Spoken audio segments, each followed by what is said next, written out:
Hello, and welcome to another episode of The End of the Search. This one I call it Observing is Not Seeking. It's based on a question somebody asked, and the question says, Hi Nick, it's always a great pleasure to greet you. Is the witness a trap? How can it be pure observation? It seems that in observation, there is always something watching, and in that observing, a search is implicit, like an involuntary movement of that which sees toward something else. It's unknown what, perhaps to establish itself in an impossible state of comfort and happiness because its function in this plane or on this plane of existence is to never stop scrutinizing, scanning, classifying. And it jumps from one thing to another, always except in deep sleep, where there's nothing to search for, because in this manifestation, being is the same continuous process of infinite searching. At least for the moment, from this body, when it lets go, it's unknown who or what is released or something else. Okay, actually, it's much simpler than you can think. Let's begin just breaking it down. You says, is the witness a trap?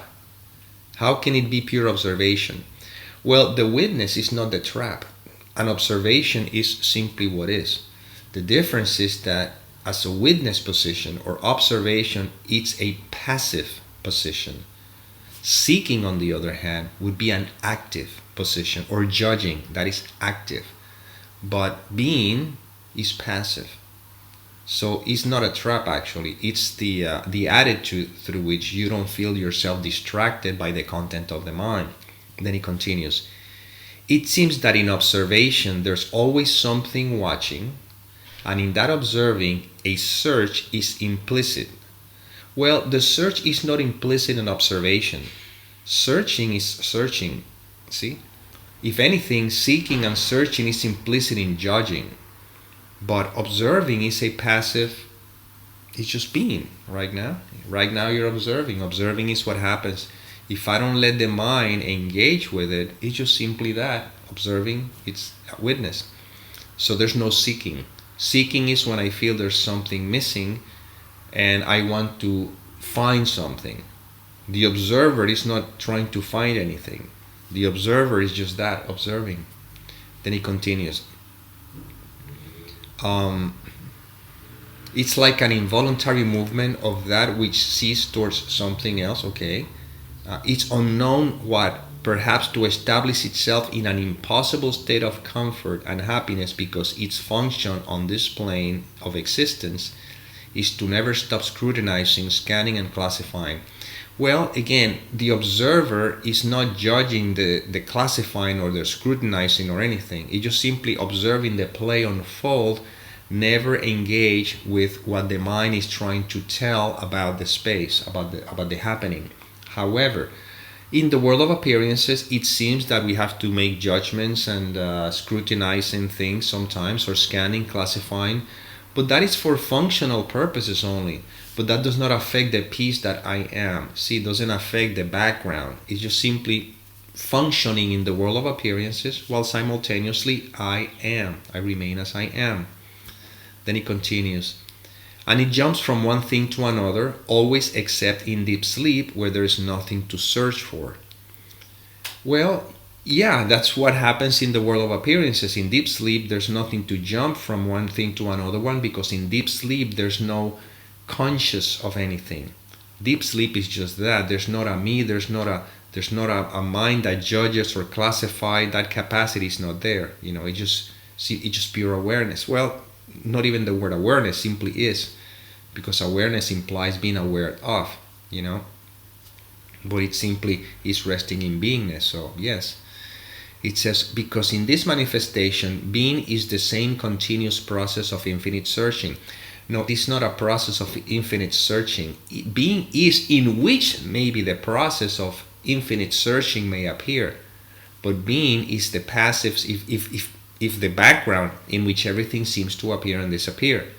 When you're sleeping and you're dreaming, sleeping is the background.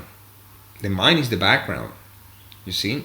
And the process of infinite search may be a manifestation in the dream projected from the background, but the background is never in the searching anything. The background is you simply being, and you are being, you are the background. This is where these videos are always pointing to never overlook that. So in that sense, witness is not being a trap, or observing is not a trap. Witness and observing is just part of the functionality of this seeming world of appearances. But you know before the shadow of a doubt what or who you are, which is not a who nor a what, because it's not a thing and it's not a person, but again, limitation of language. Right now you're being. While you're listening to this video, you are being, always. That never changes. In beingness, all sorts of movement seems to appear, even the movement of observing and the movement of being witnessing of. The difference is that when you're not identified with the content of the mind, the observing and the witnesses, which is passive itself, you rest in the peace that surpasses all understanding. If you identify with the content of the mind, now the witnessing or the observing turns into judging, you see? And judgment requires energy. I need to judge. I need to, and again, I'd rather use the word condemning, so to speak. This shouldn't be like this, or whatever. Life should be this way, or who am I, or am I this individual? And look what the world. All this kind of judgment, all that kind of, is what I'm talking. But as an observer, yeah, life unfolds. Like right now, you can see there's an observation of a me making a video. Not a problem with that. And there's need to be some judgment for me to know what a computer is, what a camera is, and all that, and and the language and all that stuff. But that is something that seems to be happening within what I am, you see, and I can be the witness of this experience while the experience also seems to be happening. And then he continues. At least for the moment, from this body, when it lets go, it's unknown who or what is released or something else. Yeah, I don't even go there. I mean, we don't know when this body is going to go or whatever. All we know is that we are. All that I know is that I am. You see? Resting in the I am, which is what is always anyway, without with the absence of the judgment, is the witness position, is the observation. With the judgment, again, you still the I am never cease to be, but it's overshadowed, it's overlooked by all the judgment and the condemnation and the evaluation, so to speak. But once again, you can be conscious of the fact that you are while evaluation happens. I am conscious that I am while this video seems to be made, while I am doing whatever I'm doing. The difference is that when something comes along that may not be comfortable, so to speak, the witness position allows you to live that experience in peace. You see? But the judging position in those situations is what distracts you from the fact that you are. And again, it goes both ways. When we are engaged in something pleasurable, what we enjoy, the joy is fine. You can enjoy it fully to the fullest, while simultaneously seeing for just that an experience that is enjoyed right now. But when the experience is gone, there's no memory that drags or tries to hold on to that experience. It's just simply, again, life unfolding, pleasure, pain, ups, downs, in, out, but I remain as I am. And the I am is the witness. You see, the I am would be the observer, if you want to use that word. Yes, within the world of appearances, well, in duality, observer makes sense. There's that which observe and that which is being observed. But that does not affect at all what I am, the background that I am. When you're sleeping and you're dreaming, the dreaming is not the problem. The problem is when you believe in the dream. But if you know that it's just a dream, you're just simply like a lucid dream, so to speak. Well, this is a lucid experience when you don't identify with the content of the mind.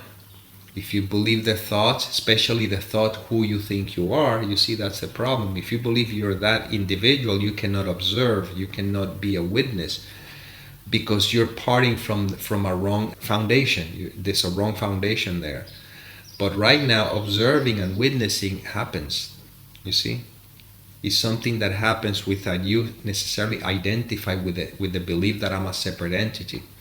And again, we don't have to get so caught up into this, because the mind makes it very complicated. The fact is that you are, and you cannot not be, right? While you're watching this information or watching this video, you're being. At all moments you're being, right? Perfect. That's it. And while you're being, there's observation, there's witnessing and all that stuff, but you can never not stop being, right? Well, this is the beingness that we're pointing to all the time. And when thoughts comes up, they can be seen. You see, you can see right through them. Before, instead of being seen, we believe them, and consequently we experience the consequence of that belief. But if they're not believed, then you're resting in being. And this is what these videos are pointing to all the time. You see, you are being right now. This is existence. This is the pureness of it all. This is it. Now, observe how thoughts appear. Those who are practical for what needs to be done, that's fine. A thought appears that says, this is how you turn on the computer, this is where you sit in front of it, this is what you say. This is practical, but there's no conflict in there.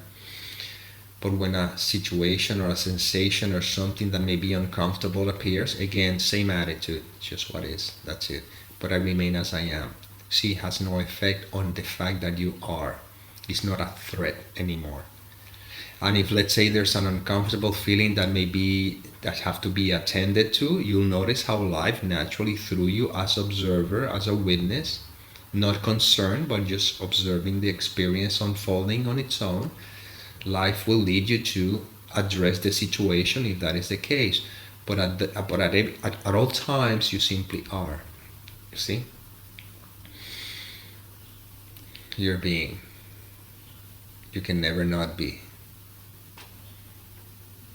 And now, the experience is not a distraction. It's experienced, but it's not a distraction. And that's how you remain the observer, not the seeker. The seeker is always looking for something. You're not looking anymore. You're just observing life unfolding as it will, and you rest in peace. And, well, this is the inspiration that came through. I hope it served. And as always, may peace permeate the mind so that love can become evident.